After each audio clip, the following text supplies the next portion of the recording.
Argent tries it. Hi, everybody. Welcome to another episode of Argent Tries It.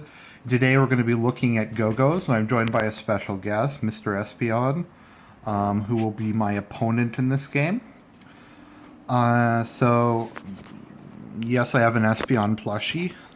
Bugged growing up mechanics.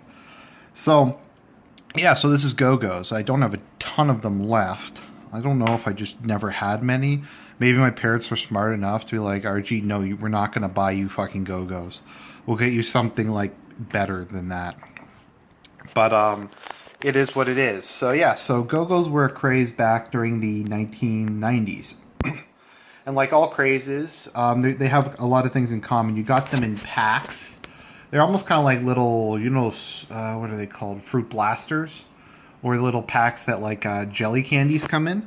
Sort of like that. So you get packs of them, and you get a random selection of Go-Go's. So sometimes you get, and then there's different rarities. Like this one is like a clear one. So like the clear and the translucent ones are rarer. Whereas like the ones that are just clear plastic are not as rare. And there was kind of different tiers of them, because some Go-Go's were just more stable than others. Like if we look at this one, that one's a piece of shit. Chef just falls over. I think that one might be a knockoff. Yeah, so he just falls over basically by himself. And then we have ones like this one, which is really stable, and you have to hit pretty hard to knock over. And then you have some like Spooky here, who's just a lot smaller and harder to hit than something like that, maybe.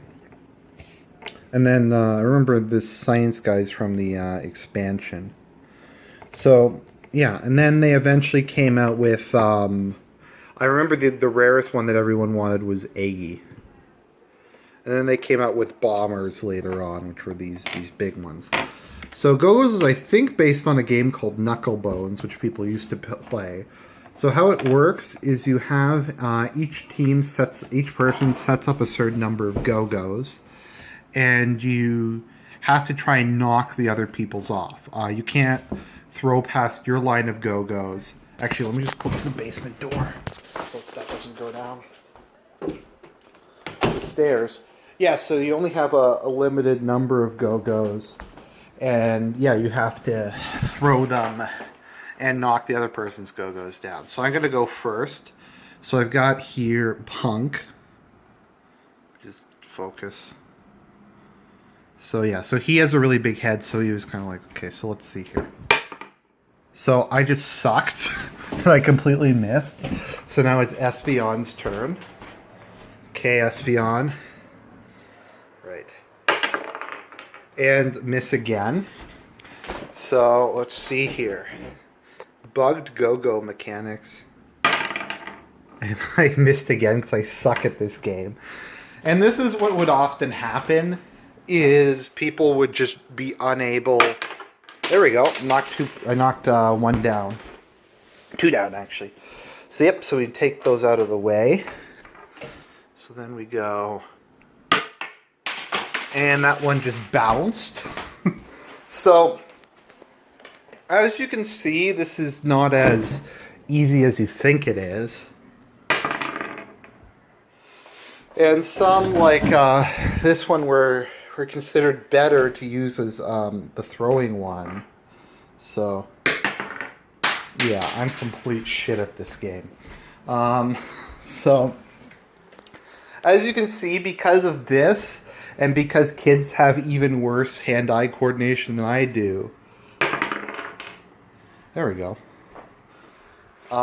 People decided to, yeah, like that's one of the better ones there. So, yeah. So that one would miss like that. So what they decided to do was they came out with the Bombers, which are really big ones, and you would use those instead. And those would be able to knock a whole bunch of them over. We got Punk here. And you can knock them down unless you're me and you just suck at this game. Okay, let's try again. Fuck me. So, yeah. Okay, so it looks like Mr. Espeon is going to win this game. Fuck. Bugged Gogo mechanics. Okay, well, I'm going to stop this Mummers farce. Because this is just not going very well. I'm losing against a stuffed animal. Which is never good, so just look at some Gogos. So... He's actually was considered pretty good just because he's solid and kind of hard to knock over. He was also, Top Hat was also considered pretty good. So I got a couple sparklies. But yeah, that's my, those are my Gogos. I have a couple more in here. I got some more Gogos. So that was a, look, it's the thing from the Emojis movie. So yeah, so I've had these since, I don't know, like grade 2 or 3, and they probably aren't worth anything. I just keep them around out of nostalgia and knowing that I could one day do a video. So Mr. Espeon here seems to have won, and the fact I lost to a stuffed animal is not very promising, but as we say whenever I do one of these, it is what it is. Nothing I can do, but I digress.